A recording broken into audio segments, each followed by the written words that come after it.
My name is Anita Neal. Kyam Livingston was my daughter. She was killed at 120 Simon. First, I would like to light these candles. Can you hold on?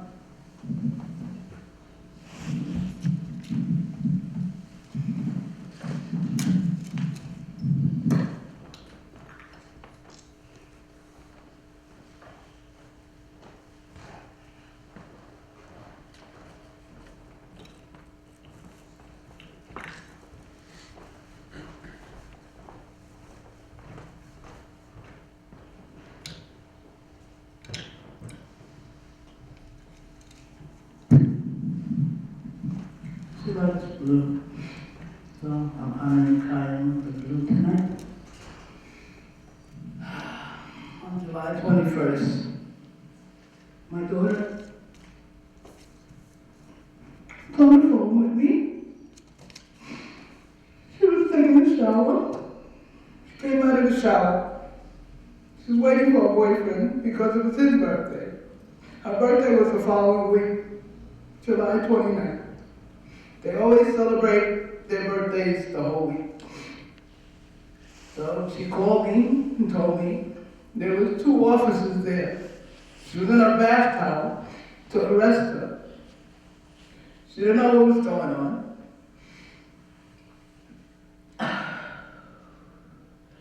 By the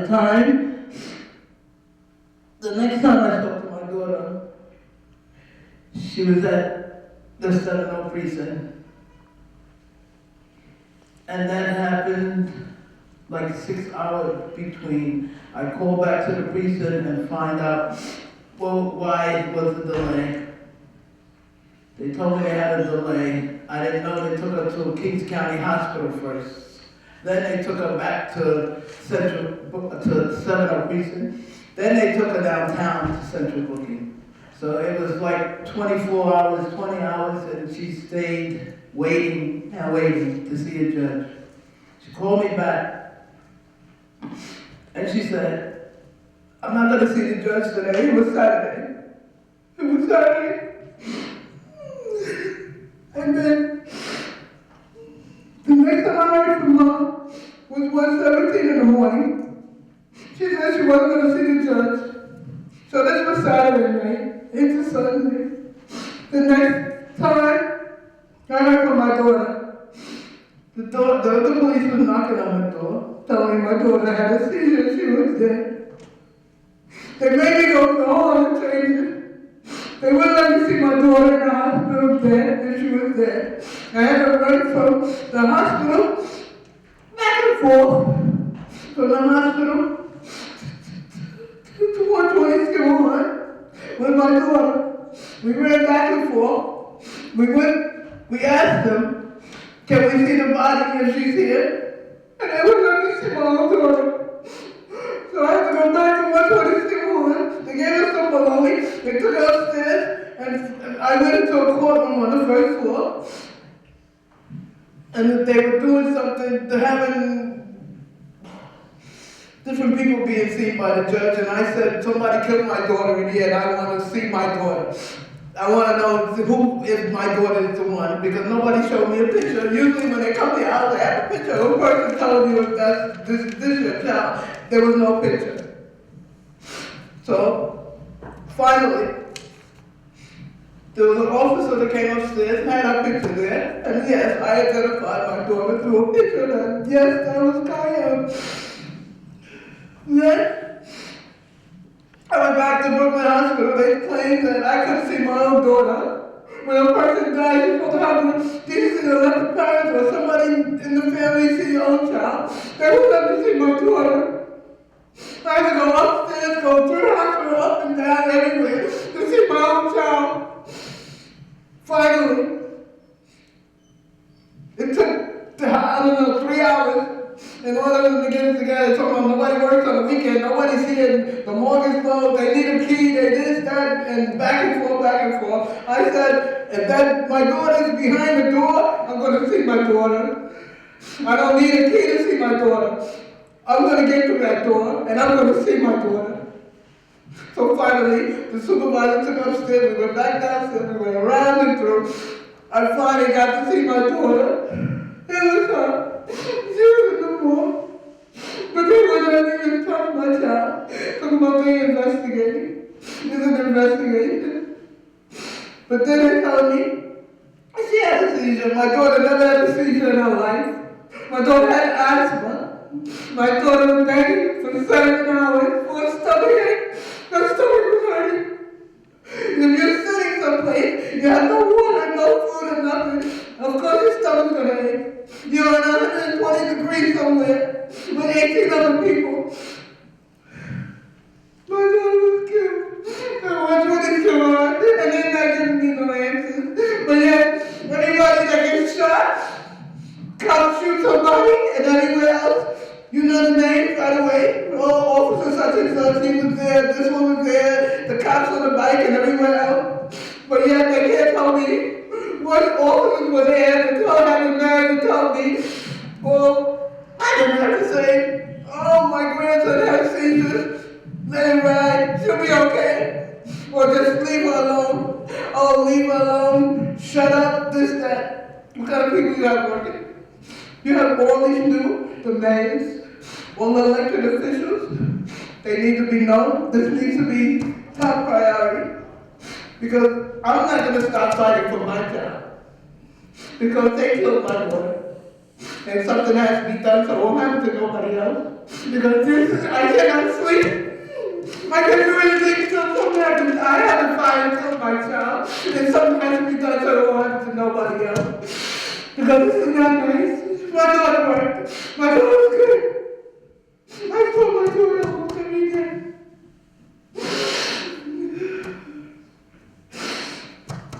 I'm trying to get justice for my daughter.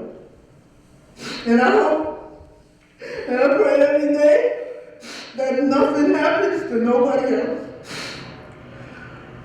But the whole thing about it, everybody, I believe, needs to be removed from central booking and cleaned out and retrained in order for stuff to get done properly.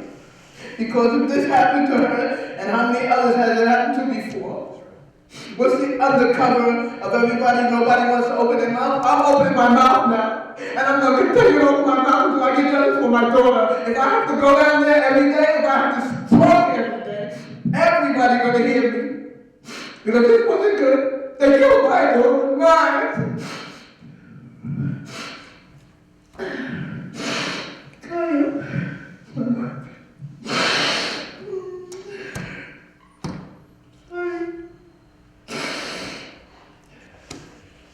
Everybody needs to speak out. And I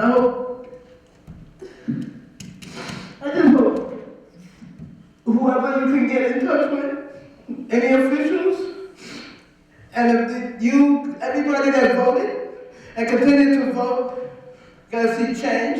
And the only way to get change is to show change and prove to us that this is the difference. There's gonna be a difference. This is show and tell now. It's all about showing what you're gonna do, not just opening your mouth and saying it. Thank you. Hi, good evening. My name is Kyam Livingston. Kyam is my sister. I hate doing this. I hate to speak. But I want to speak on the central booking thing.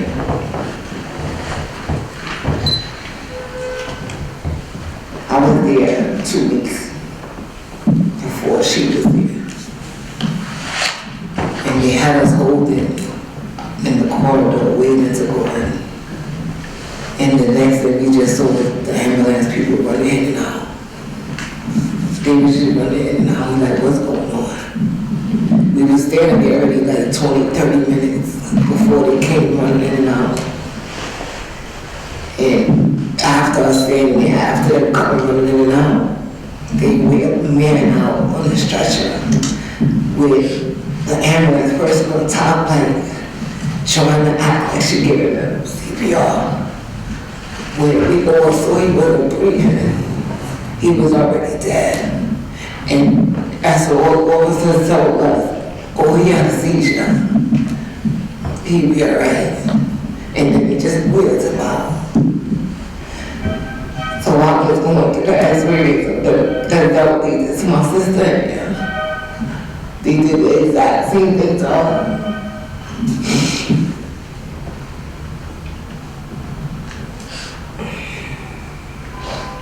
They waited for her to take her last breath in there. Animals died a better death than when my sister died. She died in a place where she had nobody. I mean, I'm grateful for the females that was there, but she had no family with her. She was in some disgusting piss. Shit. Oh, excuse me.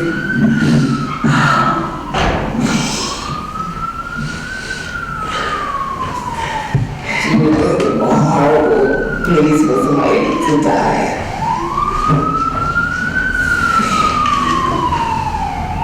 To be having to run around to look for her in the hospital.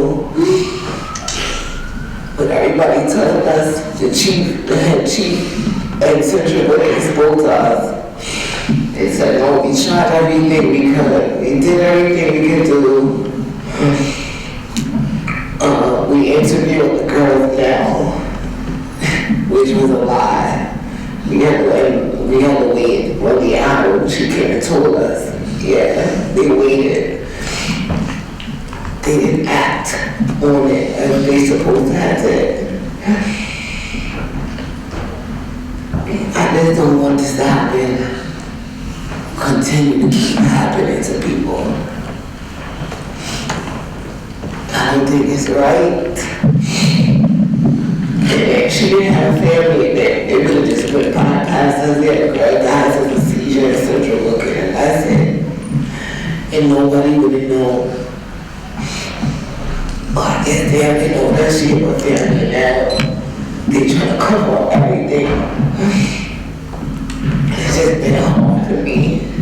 Because every day I'm still asking, why is she going? Like, why don't I have a sister? Every day. I still ask that question, and I don't know why. Because somebody didn't call an ambulance, well, it's not a reason.